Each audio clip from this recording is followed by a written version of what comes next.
Good afternoon. Good afternoon. How many of you have food memories?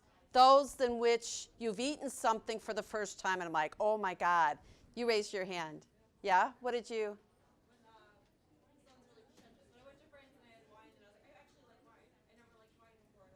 Interesting. So wine in France, right? Yeah. What did you?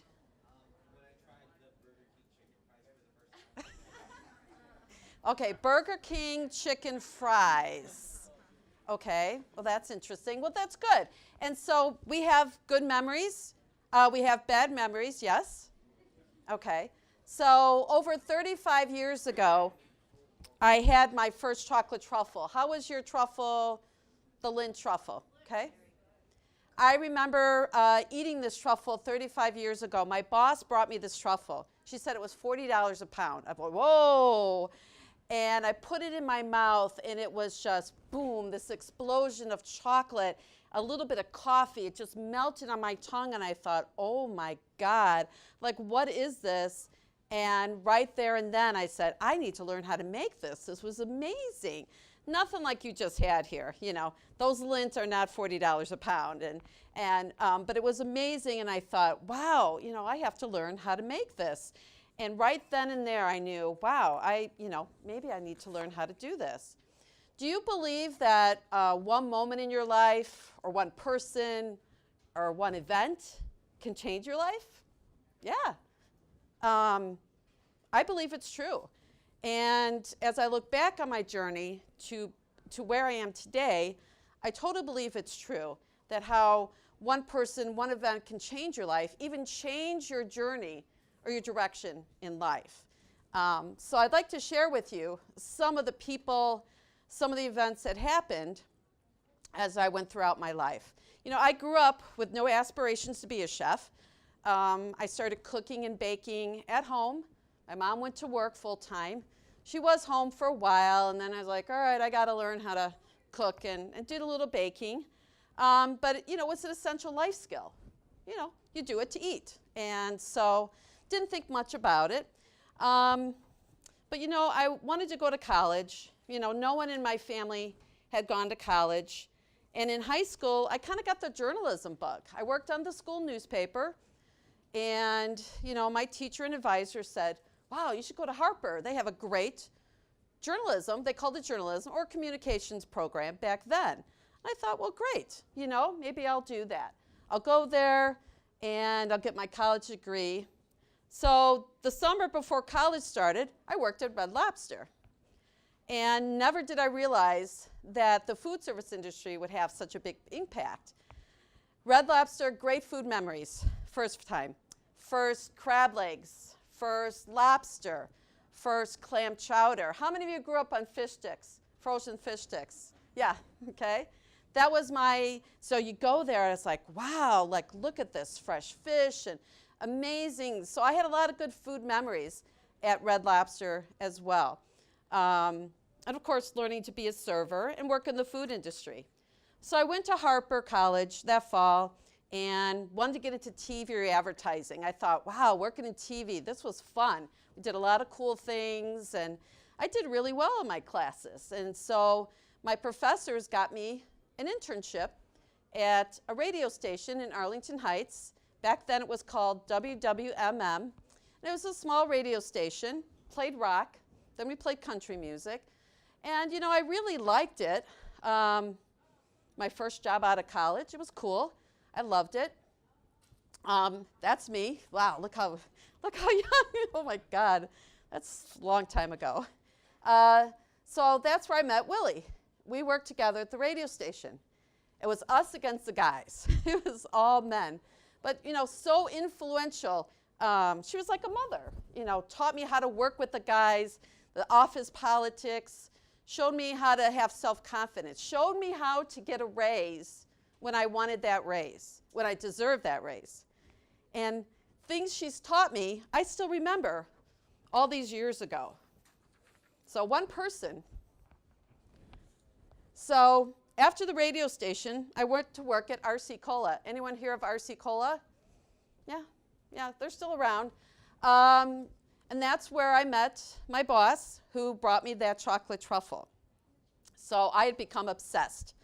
I went and got every cookbook I can at the library. This is before the internet. That's how old I am, okay? This is before you check things out on the internet. So I went to the library, got every book on chocolate, went home, tried to make all this. You know, I was like, ugh, how do I duplicate this? You know, and I wasn't really having a lot of success, but I kept trudging along, okay? So I left RC Cola, went to work for a food service magazine called Restaurants and Institutions. I liked it there, but it was a desk job. So I sat at a desk. You know, it was a very interesting job, a lot of stuff going on, but I played with chocolate at home. So I remembered that truffle, and I'm like, ooh, can I do turtles? I did turtles chocolate turtles at the holidays. I made truffles. I made chocolate pretzels. I just kind of got into being a chocolatier, you know, and I loved it. And I was doing that on the side, of course, working full time. But you know what? It's like I felt like I just needed someone who knew what they were doing to show me what to do. So in 1987, I still have the book, as you can see, definitely worn and used.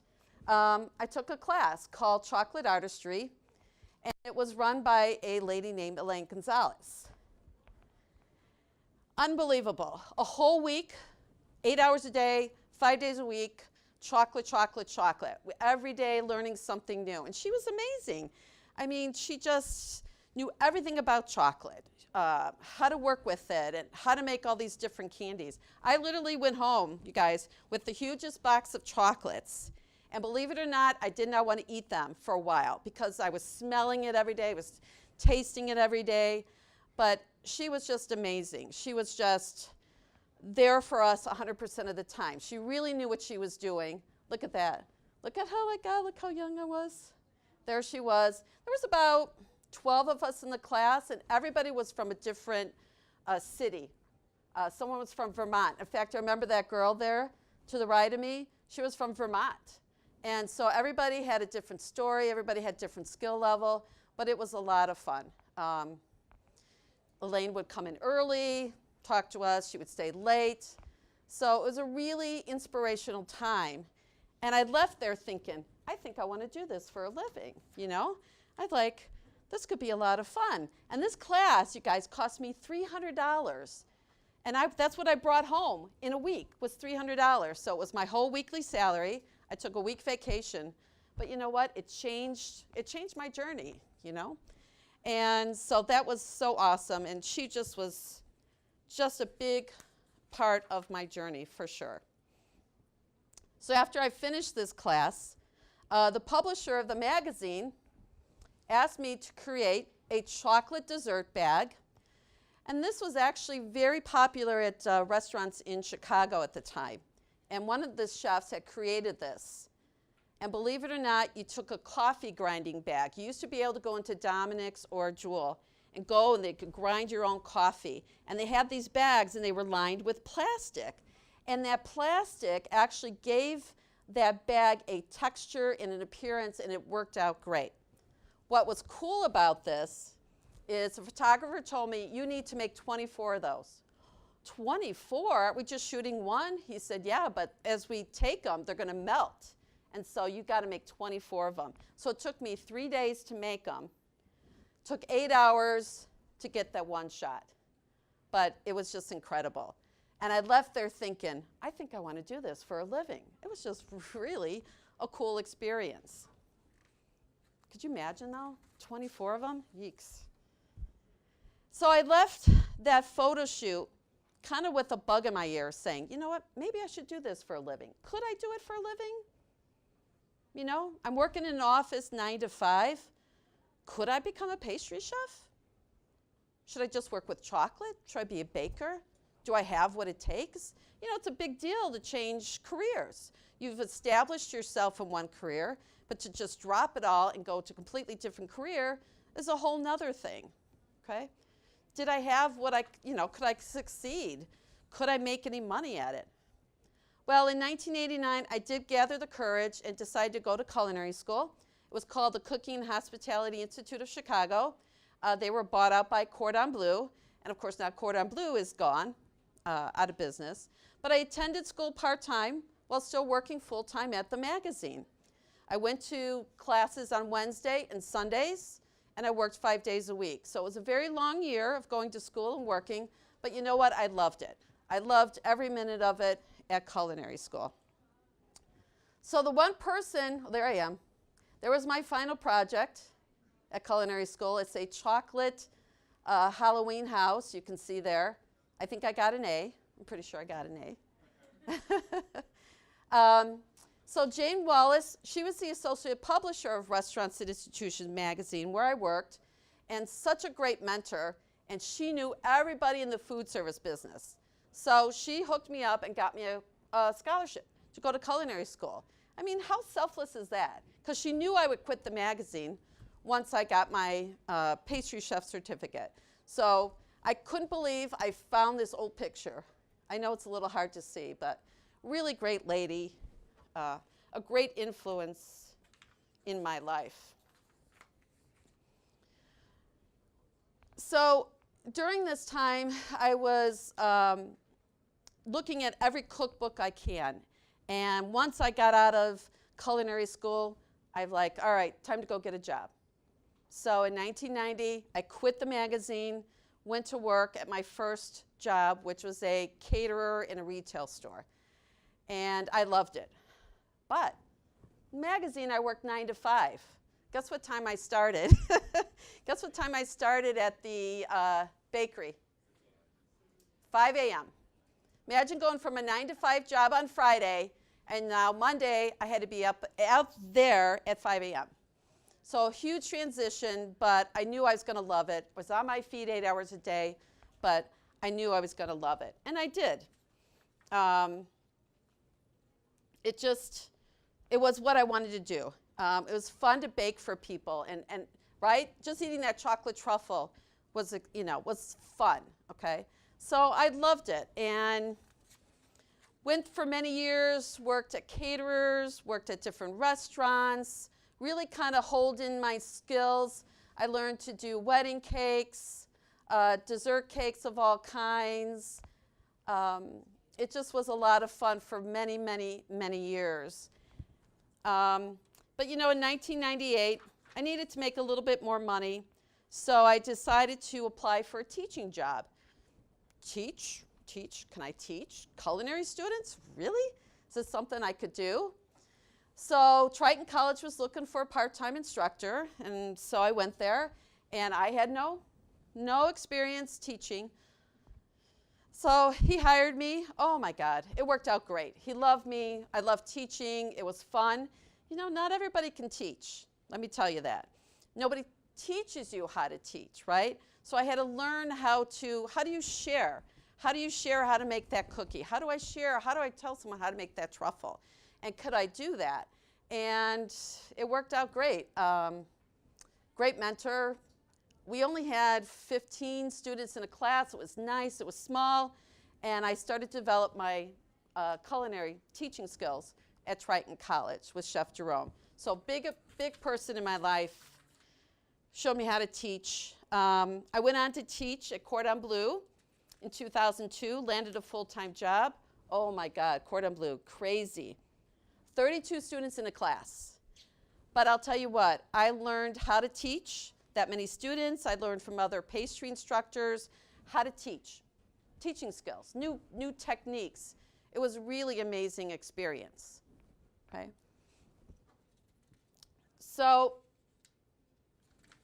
there I am at Cordon Bleu, up top picture with one of my class. And today I was hired in 2011 full-time to teach here at Moraine Valley. Of course, do the baking and pastry courses. And I love it. It's a very less stressed job than it was in the industry, but I still love it. I love sharing my passion with the students. We get to do events like that, so they get to showcase what they've learned as well. I still have food memories. I remember eating my first chocolate French macaron at a place called Bittersweet. Am I weird or what? I can remember the place, the time, the moment. Huh? You live, see? Okay. I remember having my first braised short rib at a convention. Does anyone have weird memories like that? You remember even where you were when you had something and you're like, what is that? I need to learn how to make that.